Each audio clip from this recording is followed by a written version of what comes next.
in conflict, it would happen. But I am very happy that at least we are able to meet on Zoom, and then we'll have some katha. It's very good.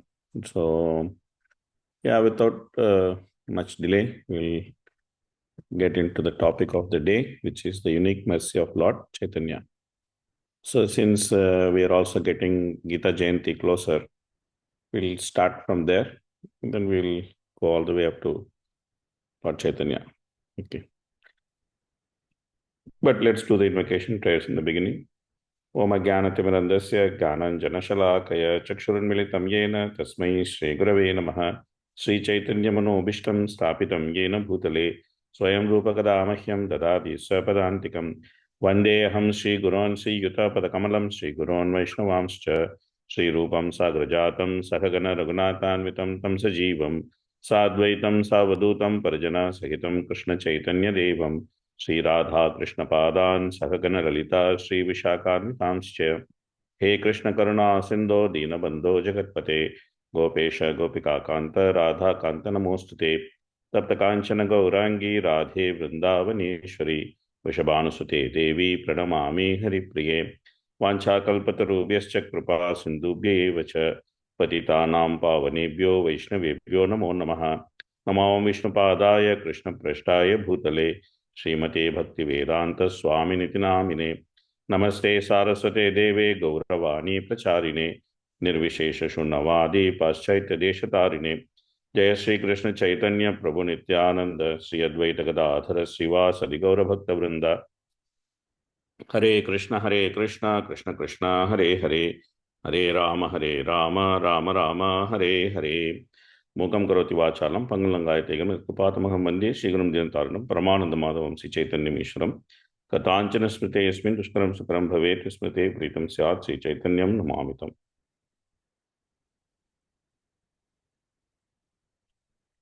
Hare Krishna. So, I'm sure everyone is familiar with Bhagavad Gita. That in Bhagavad Gita, in the beginning there is observation of armies. So, armies are observed by Duryodhana. And then, after that, the armies are observed by Arjuna. And then Arjuna, he starts, after seeing the different people whom he loves and respects on the other side of the battlefield, Arjuna becomes bewildered. And then Arjuna starts questioning the whole logic of the battle itself, that why should we fight the battle. Then Arjuna gives various reasons why there is no need to fight the battle. And he is trying to beseech to Krishna that it is not too late. We can withdraw and we can have a different situation instead of this mass massacre kind of thing. And however, in the end, when Arjuna really analyzes his problem, Arjuna realizes that it is very difficult for him to make a decision that whether he should fight or whether he should not fight. So therefore, in 2.7 Bhagavad Gita, Arjuna wants to stop all this discussion with Krishna at an equal level, and he wants to surrender to Krishna, because Arjuna realized that his problem is not circumstantial, rather his problem is existential. Initially, he thought that his problem is due to a particular circumstance, which is the war itself. But then later he understood that his existence itself is conflicted. The existence of the conditioned soul in this body is conflicted. Because of the very nature of this body, the body is temporary, body is pain-giving, and body is subject to death. One body has to be maintained by destroying another body. These are all inevitable nature of body. So therefore, he understood that his existence itself is conflicted. So therefore, he posed this very important question in 2.7. He said, Karpanya doshopahata swabhava prachamitvam dharma sammuda cheta Itshayaham nishchitam bruhitanmi shishyasteham shadimam tam prapanna. He said, I am surrendering to you completely. I am a soul surrendered unto you and I am your disciple. Please tell me for sure what is good for me and what is my duty. Of course, the answer is very straightforward. He had to fight and he has to get kingdom, he has to rule. That is his duty, that is good for him. So therefore, Arjuna indicated in the next shloka that he is not expecting that answer.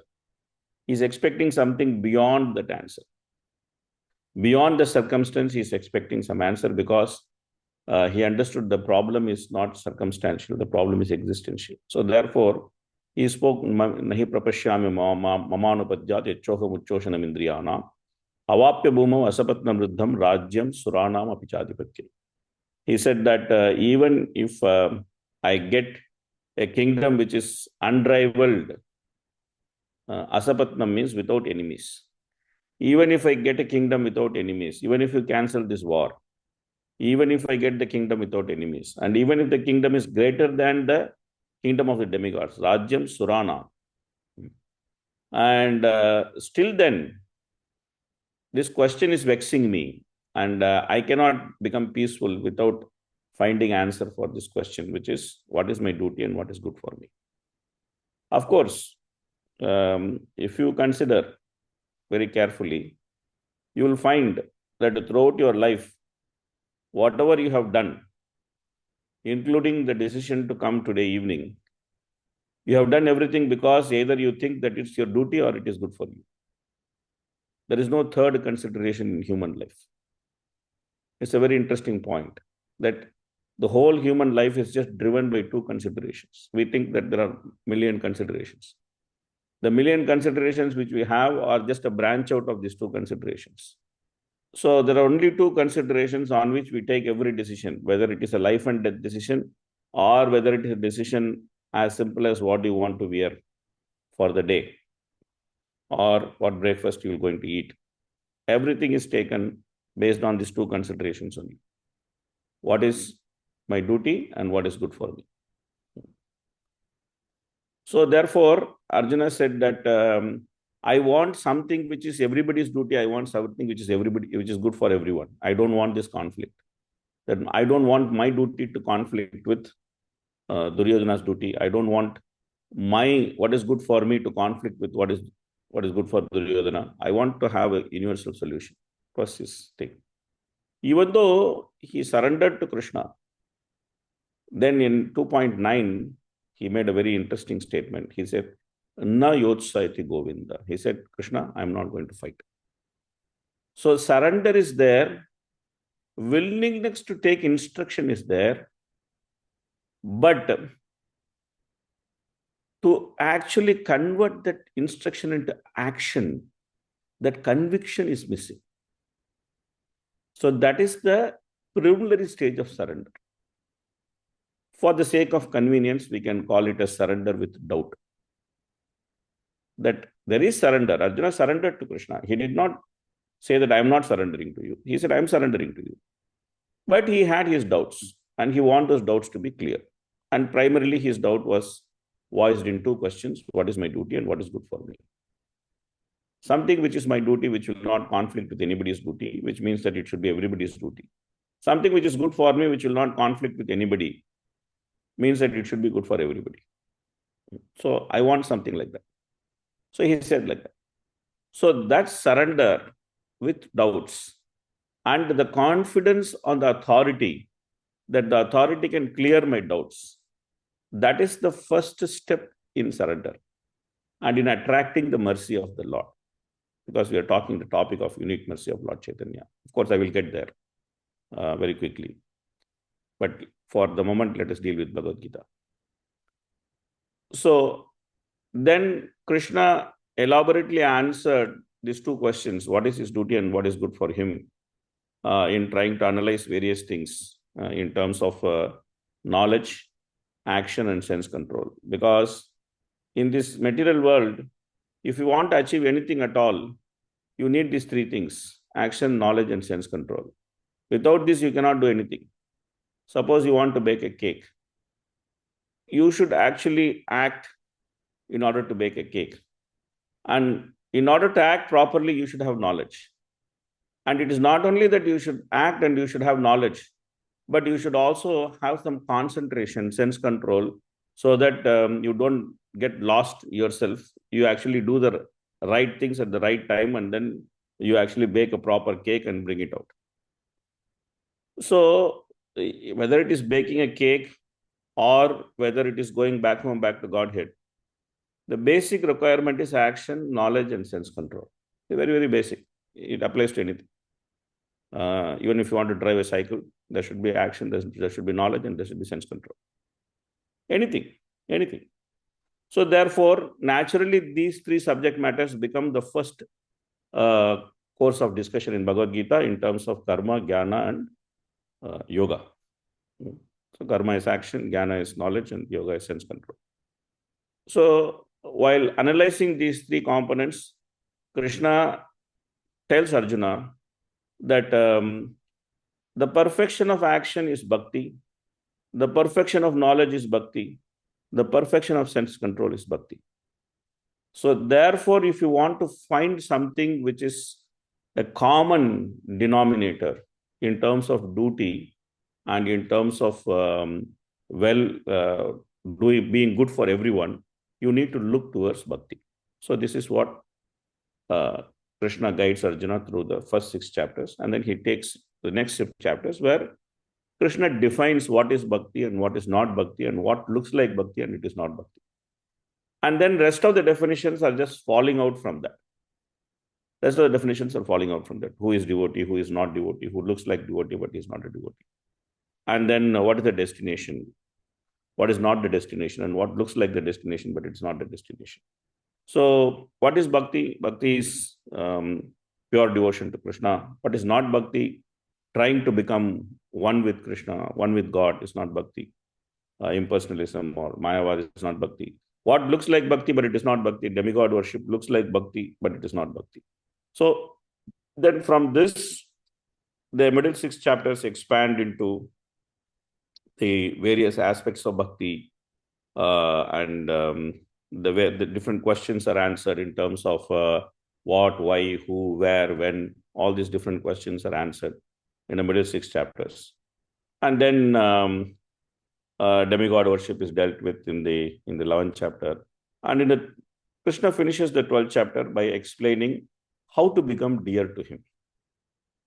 What qualities of a devotee makes the devotee dear to Krishna.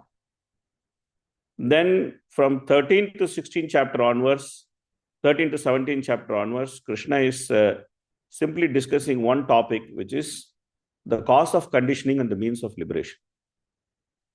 So if bhakti itself is the ultimate thing, then why the soul got conditioned and how can he get back to this path of bhakti? This is the topic between chapters 13 to 17.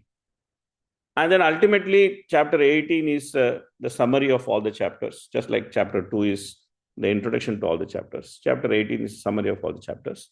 And everyone understands that Krishna finished chapter 18 with this wonderful shloka, Sarvadharman Paritejya Mamekam Sharanam Vraja, Aham Tvam Sarva Papebhyo Mokshayishyami Ma Suchaha.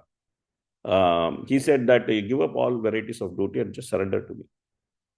And I will take care of all your sins, you don't worry. So then Arjuna said, Karishye Vasanam Tava. I'll do whatever you're directing me.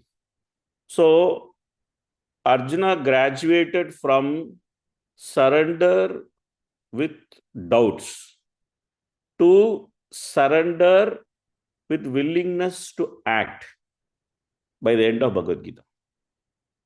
By the end of Bhagavad Gita, Arjuna's surrender had matured from surrender with doubts to surrender with willingness to act. However, that required some assurance. Krishna had to say that I will take care of your sins, you don't worry. So even at that point, at the end point, Krishna had to give him some assurance. Krishna did not say, Sarvadanvan parityaja mam ekam sharanam braja, and then keep quiet. He said, Aham tvam sarva papebhyo mokshayisyami ma suchaha. Don't worry. That means still an element of worry was there. So Krishna removed that element of worry by saying ma suchaha, don't worry. So therefore, Arjuna graduated from surrender with doubts to surrender with willingness to act, but based on assurance. So this is where Bhagavad Gita ends. And Bhagavad Gita does not give very explicit instructions on how to surrender. I am saying very explicit instructions, but there are instructions on how to surrender. It's not that it is not there. It is there, but it is not the main subject matter. Analysis is the main subject matter. And then there's a hint of how to surrender. So that Arjuna understood. And he said, okay, I am ready to do what you want. But still he required some assurance. So at this point, Bhagavatam starts. And we find in Bhagavatam that Parikshit did not require any assurance from Krishna to surrender to him. When Parikshit was told that he has been cursed by Shringi, the Brahman boy, Parikshit immediately concluded, this is what Krishna has done for me. This is very good for me. I should give up all this kingdom and I should go. I should sit on the bank of Ganga. I should simply hear Krishna Katha. This is what Krishna wants me to do. So Krishna was not telling him, Aham tam sarva papebhyo mokshayisyami ma suchaha. Krishna was not there in the scene. Krishna was not assuring him. But implicitly, Parikshit understood Krishna's plan. So, without any doubt, without need for any assurance, he went and surrendered. So, Bhagavatam starts there. So, Bhagavatam already graduates the surrender to complete and automatic surrender. From surrender, which requires some assurance, it goes to complete and automatic surrender. So from that point, Bhagavatam explores the topic of surrender through the various angas of bhakti, Shravanam, Kirtanam, Vishnu Smaranam, Archanam, Vandanam, Dasyam, Sakyam, Atma Nivedanam, Padasevanam. All these different aspects of bhakti is explored in Srimad Bhagavatam through various pastimes. And then Bhagavatam introduces Vraja Bhakti in the 10th canto. By introducing Vraja Bhakti in the 10th canto, Bhagavatam also introduced Prema Bhakti and the different mellows of Prema Bhakti. Of course, it's there in Bhagavad Gita also. It's not that the different mellows of Prema Bhakti is not there in Bhagavad Gita. It is there. But it is well hidden. It is well hidden. And that's why Prabhupada says in Nectar of Devotion, actually, that one should carefully consider the instructions of Krishna to Arjuna in the battlefield of Kurukshetra and his dealings with the gopis in Vrindavan. Prabhupada brings both of them at the same platform because essentially both are same. The instructions are same, even though the situation is drastically different. Essentially, Krishna is talking about how to fall in love with him, both in Bhagavad Gita and also in Bhagavatam. So, Bhagavatam also introduces Vraja Bhakti and the mellows of Vraja Bhakti. And then Bhagavatam ends with a very significant conclusion. What is the conclusion? Nama Sankirtanam yasya sarva papa pranashanam pranamo dukkha samanas tam namami harim param. So, Krishna said in Bhagavad Gita, Aham tvam sarva papebhyo mokshayisyami ma suchaha. And then he went back. And then Kali was filled with darkness. But when Kali was filled with darkness, in order to remove the darkness of Kali, Bhagavatam appeared. Krishne swadhamo pagate dharma jnana dibisaha kalau nashta drishamyesa puranarkodu noditaha. They said that Arka means sun. That Purana, Bhagavata Purana, it appeared like sun. And it was Galitam Phalam. Nigama Kalpataror, Galitam Phalam. Sukamugat Amrita Drava Samyutam. It was tasted by Sukadeva Goswami. It was Drava Samyutam. It was to be drunk. Pibata Bhagavatam. It was to be drunk through the ear holes. Pibata Bhagavatam. Rasamalayam. It is meant for liberated people. Rasamalayam. And who is the recipient of Srimad Bhagavatam? Muhuraho Rasika Bhuvi Bhaugaha. The Rasika Bhaktas are the actual recipients of Srimad Bhagavatam. So this way, Bhagavatam is making the whole concept of Prema Bhakti and Rasa very explicit. And it leaves with the conclusion that if you want to touch that, then the way to touch that is Nama Sankirtanam. Nama Sankirtanam yasya sarva papa pranashanam. So Krishna said, Aham tvam sarva papebhyo moksha isyami. And how that is going to happen in Kali Yuga? It is going to happen in Kali Yuga through Nama Sankirtan process. Not only that, he is going to remove all sins. Pranamo dukkha samanastam namami harim param. It also is going to give something which is very, very valuable. It's a name which is transcendental in nature, and is going to bestow some transcendental wealth. So with that, Bhagavatam concludes. And this is where Lord Caitanya comes in. So Krishna came and Krishna said that surrender, but he did not show how to surrender. And then Bhagavatam appeared, and Bhagavatam said that the surrender is to Nama Sankirtan, and through the process of Nama Sankirtan, one can actually taste the mellows of prema. This Bhagavatam assured us.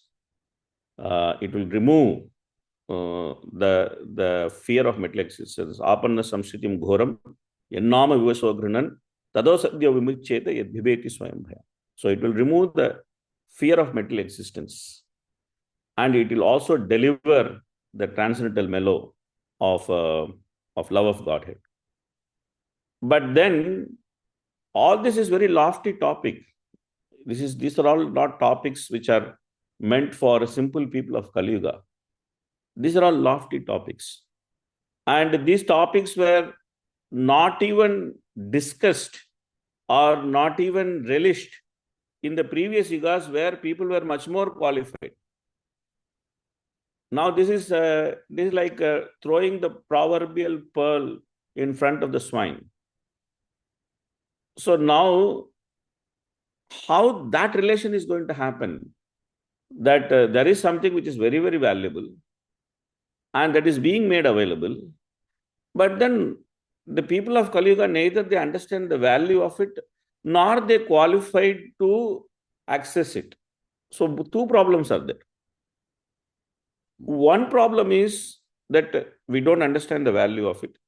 The other problem is that even if we understand the value of it, we are not qualified to access it. So therefore, something extraordinary had to happen for us to approach this wealth of Prema Rasa. Something extraordinary had to happen. And that extraordinary event was the appearance of Lord Caitanya. And when Lord Caitanya appeared, he appeared to give something which was never given before.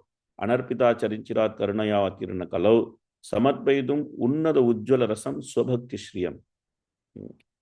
Chaitanya Charitamrita, Krishna Kaviraj Goswami is saying that swabhakti shriyam and unnada ujjvala rasam. He came to give something which was never given before, and he wanted to give it to the people of Kali Yuga. So if you want to give something to someone, he has to be willing to receive it.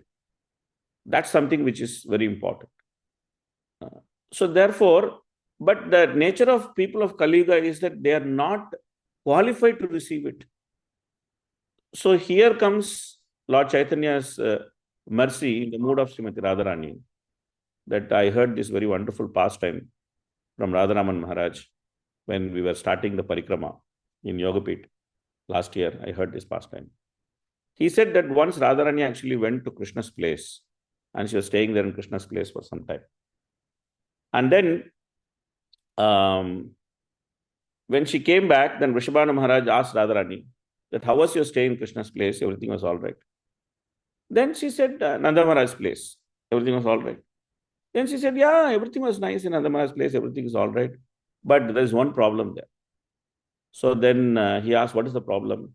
She said that there is one boy there. His name is Krishna. He is very problematic. So then Vrishabhanu Maharaj asked, what is the problem with Krishna? Then she said that Nanda Maharaj, he has actually kept Krishna as in charge of prasadam distribution in his house. And so many people are coming to Nanda Maharaj's house, and a profuse amount of prasadam is getting distributed. And Krishna is also giving prasadam to everybody, more than what they need, he is giving. But there is one defect I have observed in his behavior. What is the defect? The defect is that he is insisting that people should come with the patra. Patra means vessel. So he is saying if there is no vessel, there is no prasad.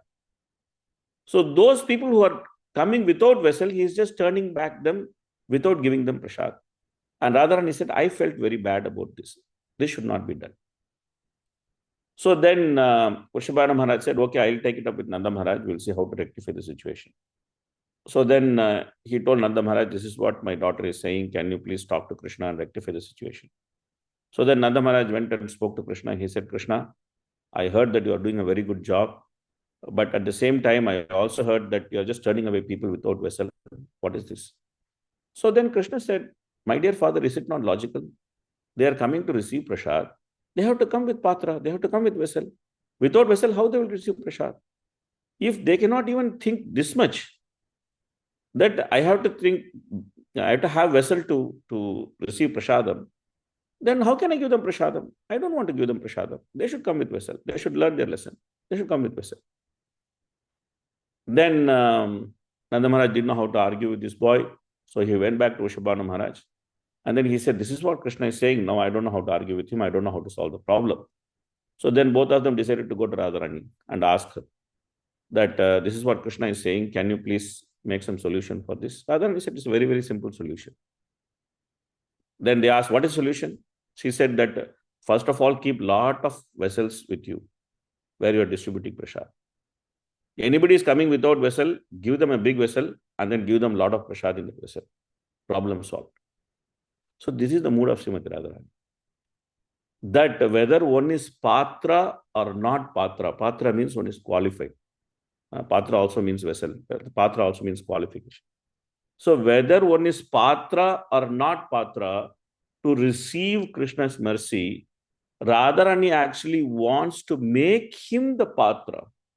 She wants to give him the qualification to receive Krishna's mercy and then give him Krishna's mercy. So this is the unique mercy of Srimati Radharani, which Lord Caitanya carried in his heart. And he came in the form of Gaurahari. He came in the form of Gaurahari, the golden Krishna. Gaurahari. So Krishna Varnam, Tusa Krishnam, Sango Pangasta Parshadam, Yajnehi Sankirtana Praya, Rejantihi Sumedasaha. So he came, and then he came with this unique proposition. What is the unique proposition? The unique proposition with which Lord Caitanya came was that not having qualification is the qualification.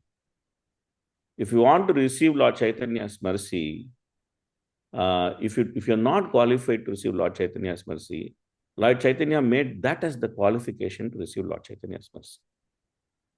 That mood of Lord Caitanya was enhanced by Nityananda Prabhu by looking at Jagai and Madai, the greatest of sinners, and then desiring that if these two people can dance in ecstasy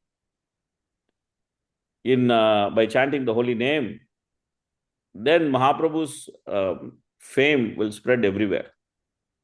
People are not knowing his fame.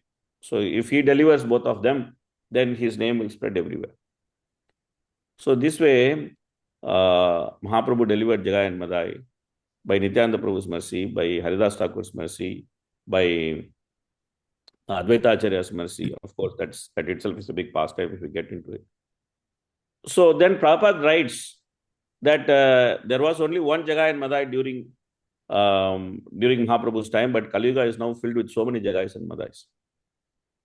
So therefore, Lord Chaitanya's unique mercy is that whether we are qualified or not, if we simply agree to go to Lord Chaitanya, if we simply agree to simply chant his name, then immediately he's willing to give so much mercy. But then some person may say that, oh, I don't want to go to Lord Chaitanya. But Lord Chaitanya is saying that, oh, you don't want to go to me, then I want to come to you. This is the second aspect of Lord Chaitanya's mercy. That he actually ordered Nityananda Prabhu and Haridas Thakur that Nityananda, please listen, Haridas Thakur, please listen. You please go and go to each and every house and you knock that house, call the householder out and then request them to chant Hare Krishna. So this is how the institutional preaching started.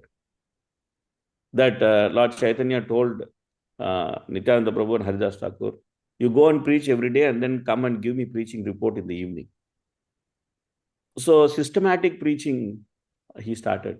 Lord Chaitanya started. There's another unique aspect of Lord Chaitanya's mercy. He actually made the whole preaching very, very systematic. He made preaching groups. He sent them out and then he asked them to give report. This way, he started the whole systematic preaching. That is the unique aspect of Lord Chaitanya's mercy. Another unique aspect of Lord Chaitanya's mercy is that he actually started the Nagara Sankirtan, the public chanting of the holy name, by challenging Chandkasi. Of course, that's a very, very beautiful pastime. In order to explain that pastime, it will take a lot of time. Vrindavan Das Thakur takes more than 350 shlokas to explain that pastime. That how Lord Chaitanya started this whole Nagar Sankirtan. And one aspect of that I want to say, in order for us to understand what is our good fortune and how we are not even aware of that good fortune. Only one aspect of that pastime I want to speak. So when Lord Chaitanya told that we are going to have a big march towards Chandkasi's house, he gave a specific order to all the Navadvipasis. He said, make torches and bring torches with you. Torch means not electric torch.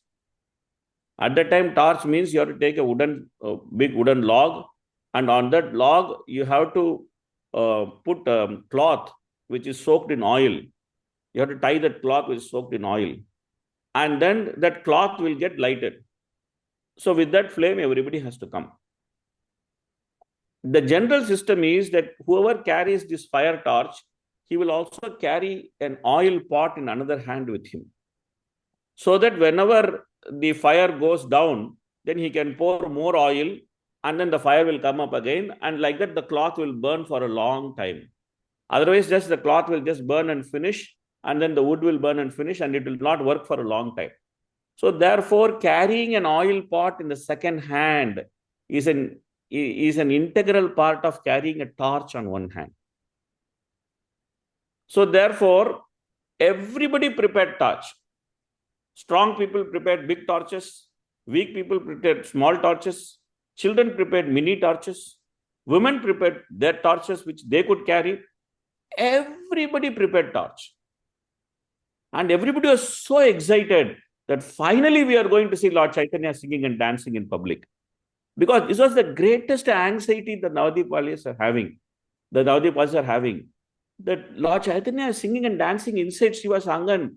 We are all dying to hear that song. We are all dying to see how he's chanting and he's dancing. But we are unable to see. He's so strict. Nobody is allowed inside. So now, Lord Chaitanya, by himself, he has told that everybody can come out. We are going to have a big kirtan. So everybody was so super excited. And with great excitement, they came with one hand oil pot, another hand lighted torch. And then the great grand Sankirtan movement started.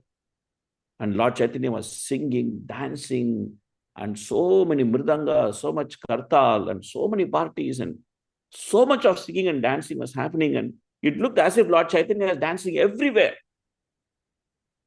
Everybody was thinking Lord Chaitanya was dancing here. Such a wonderful thing.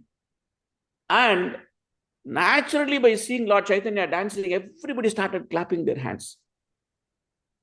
Now the question comes, if you are holding torch on one hand, and if you are having an oil pot on another hand, how can you clap your hand?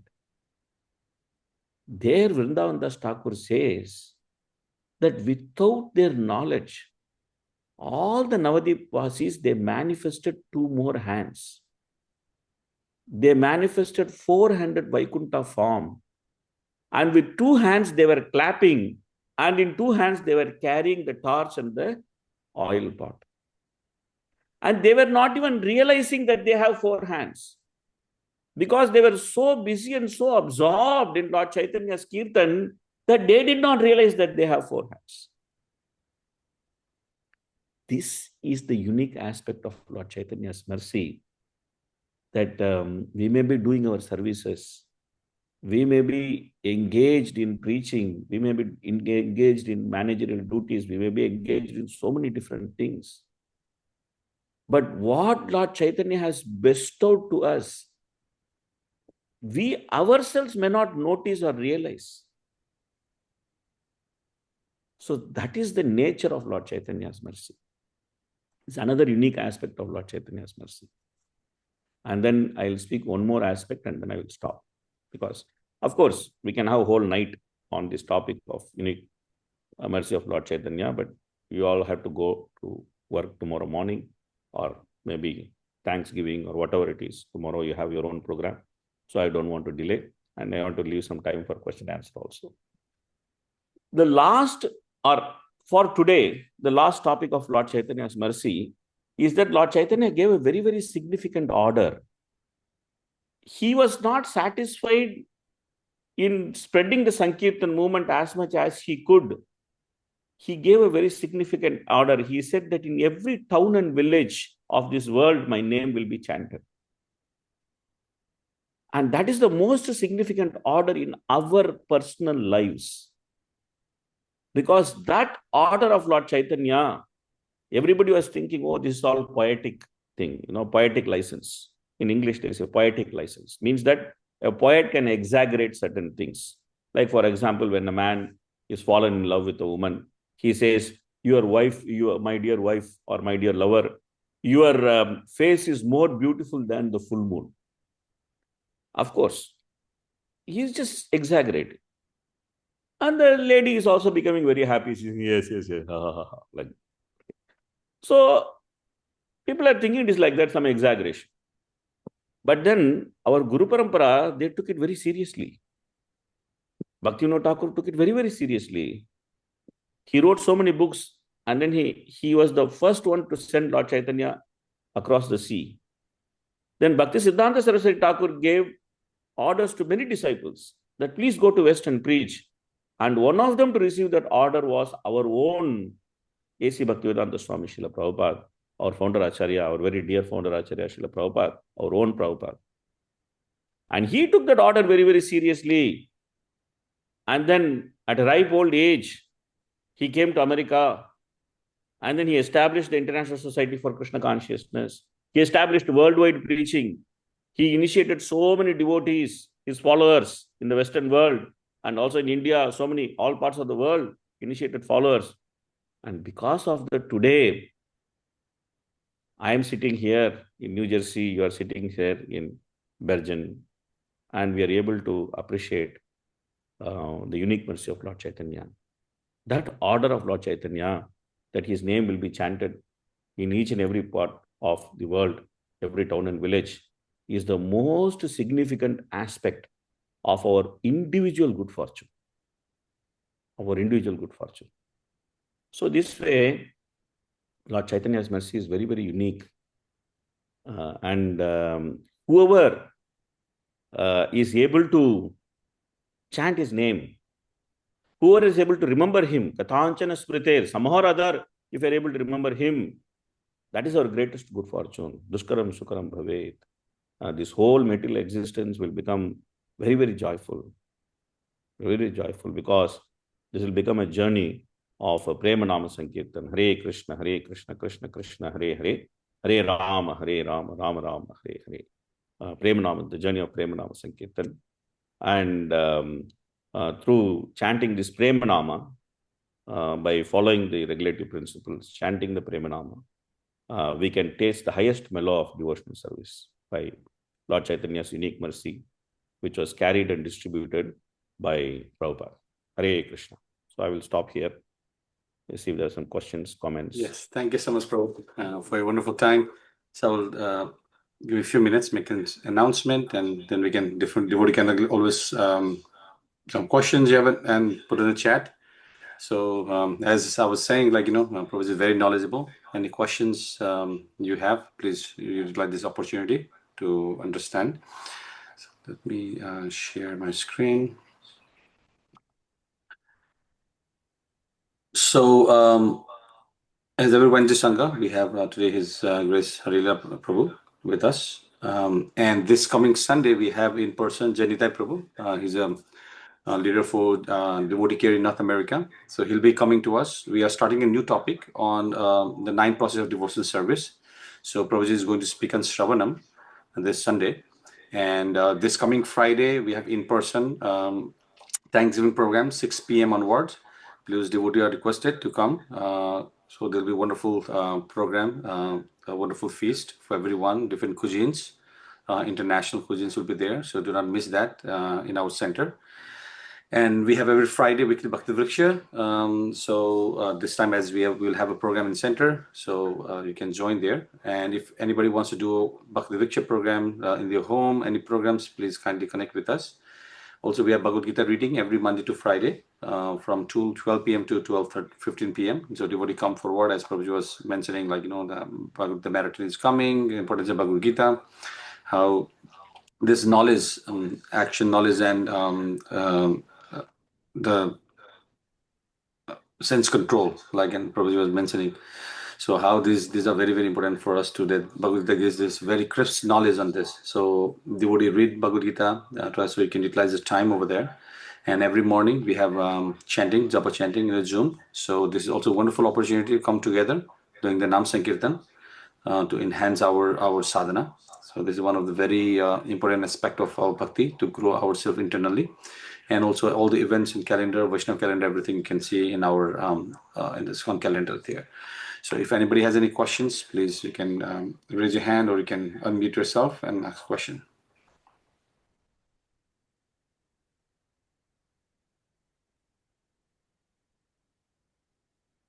Anybody has any questions?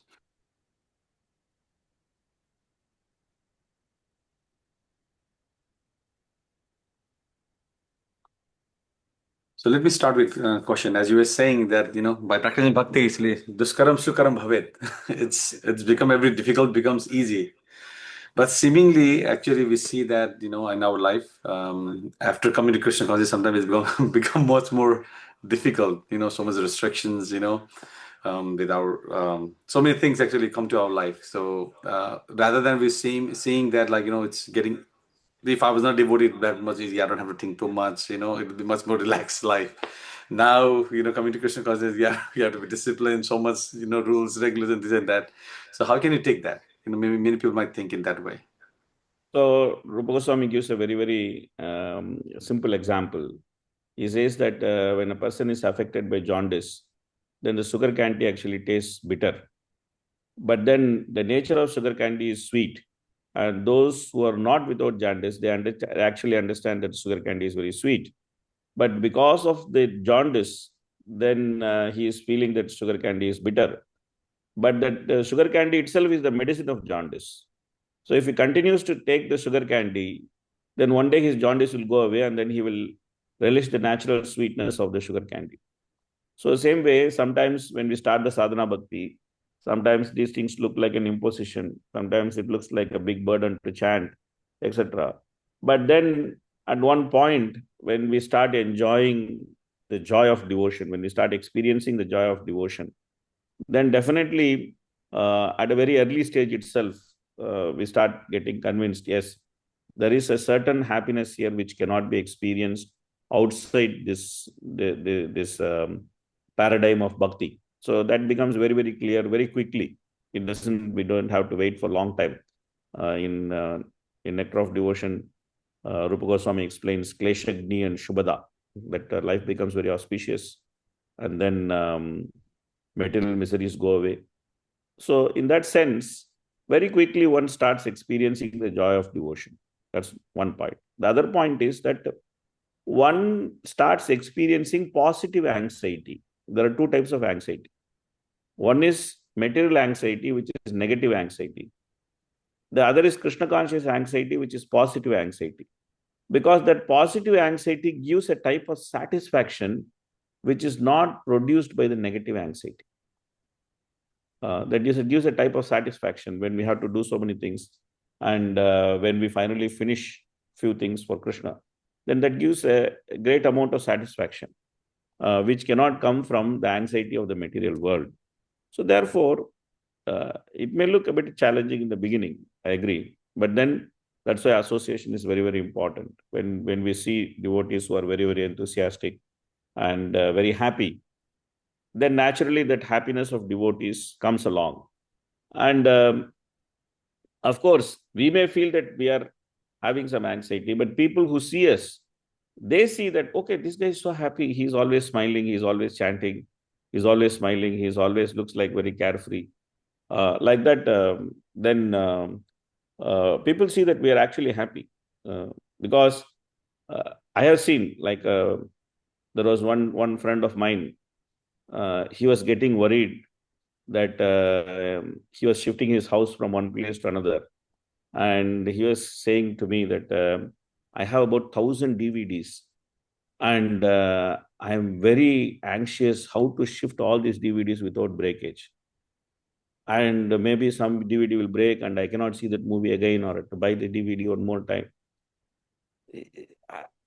Of course, he was so anxious about it, but that kind of anxiety nothing is there in devotee's life.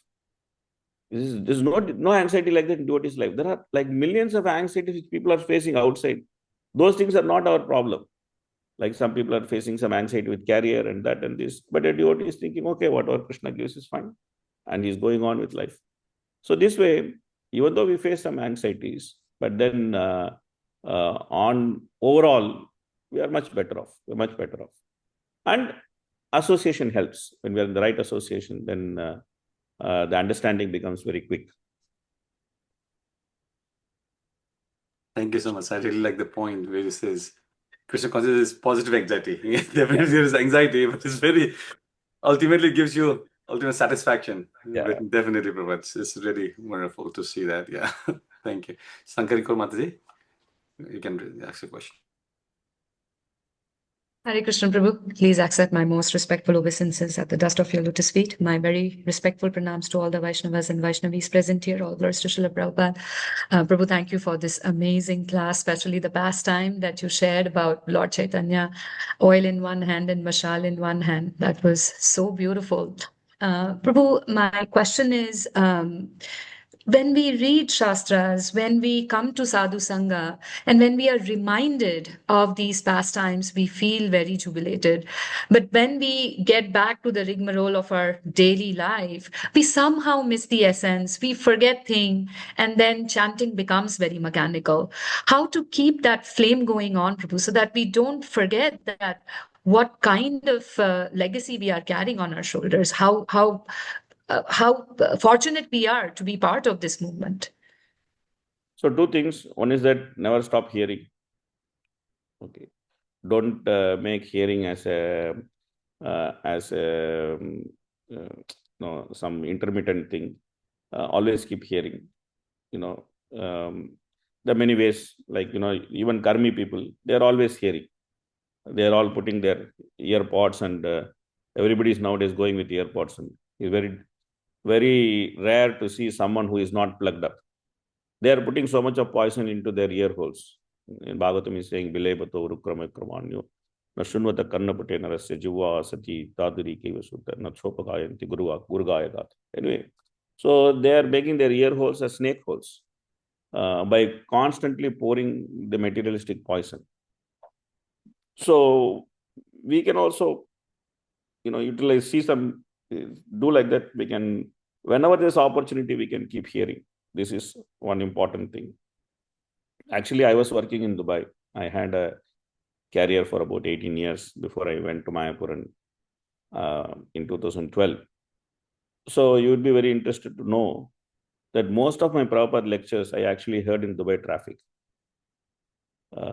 I go in the car. The moment I get into car, then I'm captive audience in the car, because it will take like 40-45 minutes to go from one place to another place. Then what will you do? You can't like do anything. You're just in the car. You're just holding the steering and you're staring at the road in front of you, and there's nothing much you can do. So then just hear from Prabhupada, hear from different devotees. So the hearing should be like a continuous process, and one should be very eager to hear. One should be very eager to hear. That is why Bhagavatam is saying shu shu shu. Shu shu shu means that one hears as if the whole life depends on that. So that kind of taste for hearing we should develop. Then we will always be in touch, and that taste for hearing will also go into taste for chanting, and then we can constantly keep chanting. So this way we can keep the so-called flame going. So that's a very important thing. And that's the third important aspect is that while we are hearing and chanting, we should also take something which we can utilize in our day-to-day life. That's very important. Sometimes because I mostly teach, so sometimes I used to joke with my students that sometimes devotees think that life is meant for living and the philosophy is meant for preaching. Means that you preach philosophy, but you live the life the way you want to live. Sometimes devotees think like that. But actually, you should flip it. You should understand that life is meant for preaching and the philosophy is meant for living. So if you understand this simple maxim, then you are not only just hearing and enjoying, but you are also taking something and then applying. The moment you take something, even small thing, and then you just apply it, then it just stays with you. It just stays with you. Then you start relishing it because you're already utilizing it. Then you start relishing it. So then that gives us a sense of gratitude, because we are seeing Krishna's reciprocation, we are seeing Lord Chaitanya's reciprocation. That gives us a sense of gratitude. And that sense of gratitude gives us some very wonderful realizations. Then Krishna consciousness is no longer dry. That's what I can say. Thank you so much, Prabhu. That was wonderful. Hare Krishna. Anybody else?